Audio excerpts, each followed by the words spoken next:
Are you good with it?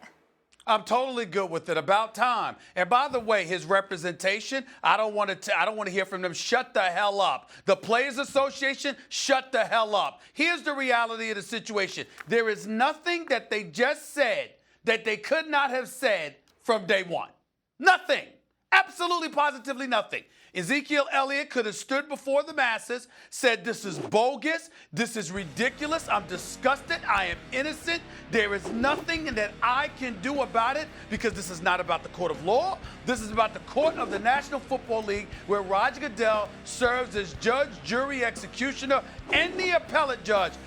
There's nothing I can do, y'all. So you know what I'm going to do? I'm going to sit out these first 6 games. I'm going to come back with 10 games left. By that time, do those first 6 games, I would like to believe we'll be competitive enough to be in the thick of things. Then I'll come back for those final 10 games, and we'll be the Rough Riders that we are. We will wreak havoc. We will wreck shop. We will do damage. We will claim the NFC East and move on with my life. But no. He didn't want to listen. His daddy didn't want to listen. He didn't want to listen. His lawyers didn't want to listen. The Players Association. I understand that there's a role that everybody has to play.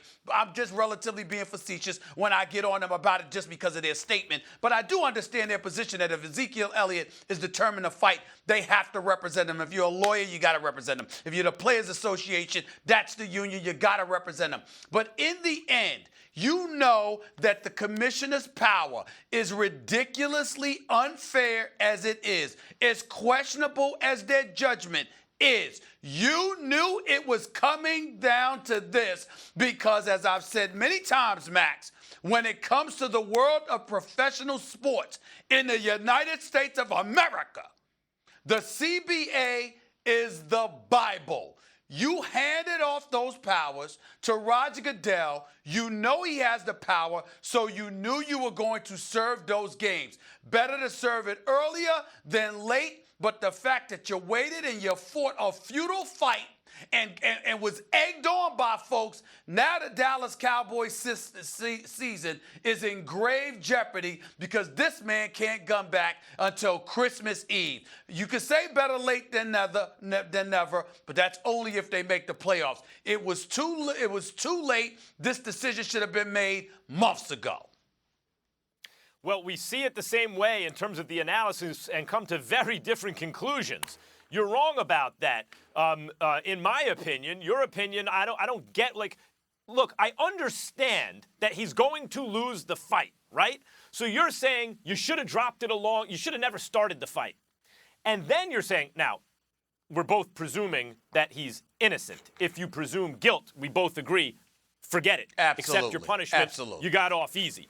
We're just Absolutely. saying, if he's innocent, if he thinks he's innocent, then why fight at all? What I'm saying is, and good, he dropped it now. He should have dropped it before. What I'm saying is, if he's innocent, why drop it now? For that, what'd you fight for? It doesn't make any sense to drop it now after you've come all this way.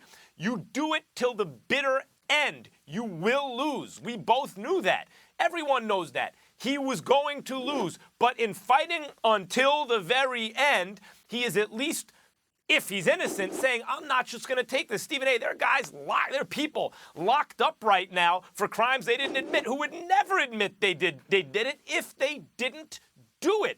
And it was very important in my view. I know you've said, look, he could have held a press conference, just said, I didn't do it, but I'm going to take the punishment. But he didn't do that. He fought it and fought it and fought it and fought it. And now, in the 11th round of a 12-round fight, he drops it. It doesn't make sense to me. You came all this way. What you're leaving people like me who are thinking, I don't know what happened here.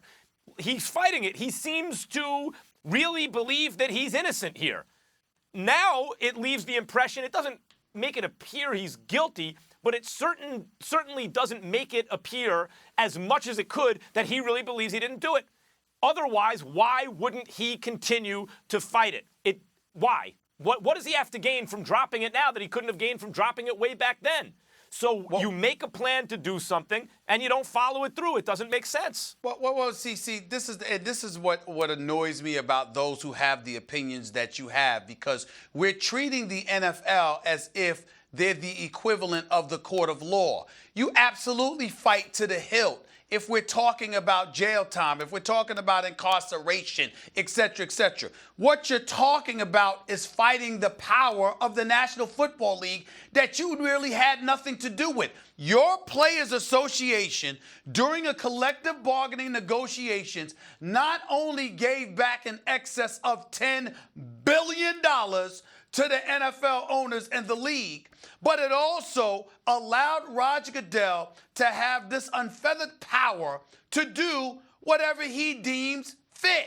Now, you can appeal it, et cetera, but damn it, he gets to hear the appeals, which is before you end up going to the courts or what have you. So what are we talking about here? We're talking about... Well, what we're talking about... Hold on. In the court of public opinion, Max, you can't legislate what's in people's heart. They're going to believe what they're going to believe. So now it's about you fighting to play games.